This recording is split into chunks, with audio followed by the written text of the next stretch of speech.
अनुभव आपको होते थे पहले, अब आपको अनुभव होने बंद हो गए हैं। जिनकी आप उपासना करते हैं, जिनकी आप पूजा करते हैं, अब उनको आपको दर्शन हो ही नहीं रहे, ना ही आपको कोई अनुभव हो रहा है। साथ ही अगर आप पूछा लेते थे, आप कोई भगत हैं, तो आपकी पूछा नहीं चढ़ रही है। सवारी आती थी आपके ऊपर, पर सवारी नहीं आ रही है। क्या कारण है?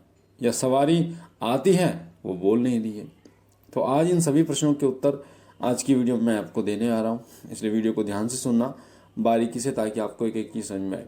साथ ही हमारे चैनल से जुड़ने के लिए चैनल को सब्सक्राइब कर बेल आइकन को दबाना, इसमें आपको कोई पैसा नहीं लगता।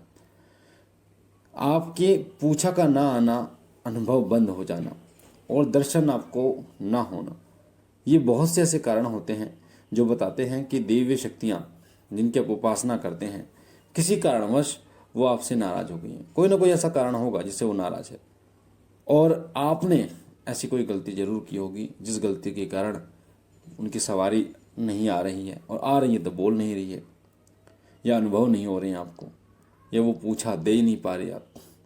बहुत से भक्तों के साथ ऐसा होता है, और जिनको ये पता है कि ये क्यों हो रहा है तो वो अपनी गलतियों को सुधारते हैं, और जिनको नहीं पता होता फिर वो उल्टा सीधा लोगों को पूछा देते हैं, और खुद मतलब सवारी आती नहीं है पर खुद आडंबर करते हैं। तो आज की वीडियो में मैं आपको बताऊंगा उन गलतियों के बारे में जिन गलतियों के कारण से आपकी ना पूछा चढ़ती है, ना आपको दर्शन होते हैं, और आपका दीपक बार बार बुझ जाता है, आपके अनुभव बंद हो जाते हैं। कौन कौन से ऐसे कारण हैं? ऐसे 5 कारणों के बारे में बता रहा हूँ, वीडियो को ध्यान से सुनना, बारीकी से समझ में आए। ताकि सबसे पहला, जब आप पूजा करते रहते हैं तो हमें सबको पता है कि पवित्र रहकर पूजा करनी चाहिए। और पवित्रता किन किन चीज़ों में होनी चाहिए, पहले वो आप सुन लीजिए। वस्त्रों में आपकी पवित्रता होनी चाहिए, यानी जो कपड़े आप पहन रहे हैं, पूजा पाठ कर रहे हैं, तो साफ सुथरे कपड़े होने चाहिए। नहा धोकर अच्छी तरीके से तब जाके पूजा पाठ करें। ये पवित्रता, आपके दिमाग में किसी के प्रति नकारात्मक विचार ना हो, आपके दिमाग में अश्लील विचार ना चल रहे हों, ये अपवित्रता की निशानी है। और अधिकतर शरीर को तो लोग पवित्र कर लेते हैं, पर मन को पवित्र नहीं कर पाते, क्योंकि मन में जो किसी अन्य महिला के प्रति जो काम वासना के विचार चलते हैं, वो आपके मन को अपवित्र कर देते हैं। जिसके कारण क्या होता है कि जब देवता की आप पूजा करने जाते हैं, क्योंकि देवता की पूजा आप मन से करते हैं और मन आपका अपवित्र है, तो कैसे उनकी कृपा मिलेगी? तो सबसे पहला कारण होता है अपवित्र होकर कभी पूजा ना करें। अपवित्रता में शुद्ध नहा धोकर, पवित्र कपड़े पहनकर, साफ सुथरे और तन और मन से पवित्र रहकर ही पूजा करें। दूसरा कारण होता है नियमों का ना पालन करना। नियम होते हैं पूजा के, जैसे तामसिक चीज़ों का ना खाना, या बालाजी की सेवा में जैसे होते हैं प्याज लहसुन भी ना खाना, इस प्रकार के नियम होते हैं।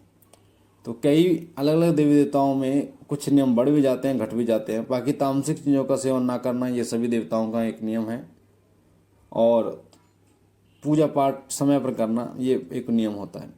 भोग समय पर देना, ये एक नियम होता है। तो अगर आप नियमों का पालन नहीं करते, जो नियम आपने शुरुआत में बनाए और उन नियमों से चलकर आपको सिद्धि प्राप्त हुई, आपको कृपा प्राप्त हुई, सवारी प्राप्त हुई, और अब आप उन नियमों पर नहीं चलते। पहले आप सुबह पूजा करते थे, आपने एक टाइम पूजा करना छोड़ दिया, तो भी शक्ति जो है या वो देवी देवता नाराज हो जाते हैं। इसलिए चीज़ का ध्यान रखिए। तीसरी गलती लोग करते हैं कि जो बात बोली गई है, कई बार हम कुछ ऐसी बातें बोल देते हैं कि हे बाबा, मेरा ये काम हो जाए मैं तेरे दरबार में आऊँगा, मेरा ये काम हो जाए मैं ये प्रसाद चढ़ाऊँगा, मैं ये काम हो जाए मेरा, तो मैं जो है आपके दरबार में पेट पलियाँ परिक्रमा लगाऊँगा। इस प्रकार से कुछ चीज़ें बोल देते हैं। शादी ब्याह की बोल देते हैं, कोई परेशानी है उस परेशानी का अंत बोल देते हैं, और फिर उसको पूरा नहीं करते हैं। इससे भी शक्ति नाराज हो जाती है, और वो शक्ति फिर कई कई साल तक नाराज हो जाती है, और वो शक्ति कई पीढ़ियों तक नहीं नाराज रहती है। अगर आपके साथ भी ऐसा हो रहा है कि आपने कोई बात बोल रखी, आपकी मम्मी ने, आपके पापा ने, कई बार आपके मम्मी ने आपके जन्म के लिए कि मुझे बेटा दे दे, तब तक के लिए बात बोल रखी, तो ये चीज़ें आप पहले खोल लें, जान लें, तभी आपको ये पता चलेगा कि आप क्या बोली आपने कर रखी है, जिसे बोली को बोली कहते हैं। चौथी गलती वो करते हैं लोग, वो है संकल्प और व्रत को तोड़ देते हैं। जो संकल्प वो लेते हैं उसको तोड़ देते हैं। 11 दिन की कोई साधना आप करने जा रहे हैं, 21 दिन की कोई साधना आप करने जा रहे हैं, और आपने बीच में ही वो छोड़ दी, नियम तोड़ दिए, पूजा पाठ छोड़ दी, तो उसका भी आपको दोष लगता है। इसलिए संकल्प को कभी नहीं तोड़ना चाहिए। साथ ही कई लोग ऐसे होते हैं जो व्रत तोड़ देते हैं। व्रत, नवरात्रों के व्रत आप कर रहे हैं, या सोमवार या मंगलवार के व्रत आप कर रहे हैं, और व्रत को बीच में ही तोड़ देते, छोड़ देते, तो इससे भी दोष लगता है। इसलिए ये गलती आप बिल्कुल ना करें। और पांचवी गलती, वो गलती होती है भोग समय पर ना देना या भोग ही ना देना। कोई भी शक्ति भोग से तो चलती है, तृप्त होती है, वह भोग से तृप्त होती है। जितनी भी योनियां हैं भोग से वो तृप्त होती है। तो भगवान को भोग लगाना बहुत आवश्यक होता है। जिस शक्ति की आप उपासना कर रहे हैं उनका समय पर भोग जरूर देना चाहिए।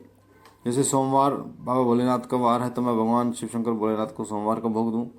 और उसी प्रकार से अगर आपके कोई देवी देवता है, मान लीजिए माता रानी है, तो शुक्रवार को भोग दीजिए, पर भोग जरूर दीजिए। और एक ही तरीके से दीजिए। आपने जो मान लीजिए पहले दो लौंग का भोग दिया आपने, फिर आपने मिठाई का भोग चढ़ा दिया, लड्डू का भोग चढ़ा दिया, उसी प्रकार से हर बार आपको इसी प्रकार से भोग देना चाहिए। तो ये जानकारी थी उन 5 कारणों के ऊपर जिन कारणों से देवी शक्तियाँ आपसे नाराज हो जाती हैं, और नाराज होने के बाद वो आपके ऊपर नहीं आती, ना ही उनकी सवारी आती है, और ना ही आपको उनके दर्शन होते हैं। आपके अनुभव जो हैं वो भी ख़त्म हो जाते हैं उन्हें, और पूछा भी आप नहीं ले पाते, और ना ही आपकी परेशानियों का अंत होता है। तो मुझे आशा है ये जानकारी आपको पसंद आई होगी। पहली बार चैनल पे है तो चैनल को लाइक कीजिए, शेयर कीजिए, सब्सक्राइब कीजिए। एक बात और मैं आपको बता दूं कि कई ऐसे लोग हैं जो हमारे नाम पर हमारे चैनल की फ़ोटो लगाकर अपना नंबर लोगों को दे रहे हैं, लोगों से पैसा हड़प रहे हैं कि हम शिव कृपा गुरुजी बोल रहे हैं, और उनका काम वाम कुछ होता नहीं है। तो उन लोगों से मेरी हाथ जोड़कर ये विनती है, प्रार्थना है कि ऐसे ही किसी को पैसे ना दें। बहुत ही मेहनत से पैसे कमते हैं। मैंने अभी तक किसी को अपना नंबर नहीं दिया है, तो इस चीज़ के विशेष रूप से ध्यान रखिए। किसी को भी 1 रुपये देने की ज़रूरत आपको नहीं है। और बाकी बाबा भोलेनाथ आप पर कृपा करें, आपके घर परिवार पर कृपा करें, सदैव आपके परिवार में खुशियों का भंडार रखे, और सदैव बाबा भोलेनाथ आपके घर में खुशियाँ लेके आए, बरकत लेके आए। तब तक के लिए शिव कृपा चैनल से आप जुड़े रहिए, और सदैव नई नई जानकारियाँ पाने के लिए चैनल को लाइक कीजिए, शेयर कीजिए, और चैनल को सब्सक्राइब कर बेल आइकन को दबाइए। हम मिलते हैं एक नई जानकारी के साथ। तब तक के लिए ओम नमः शिवाय, ओम नमः शिवाय, ओम नमः शिवाय।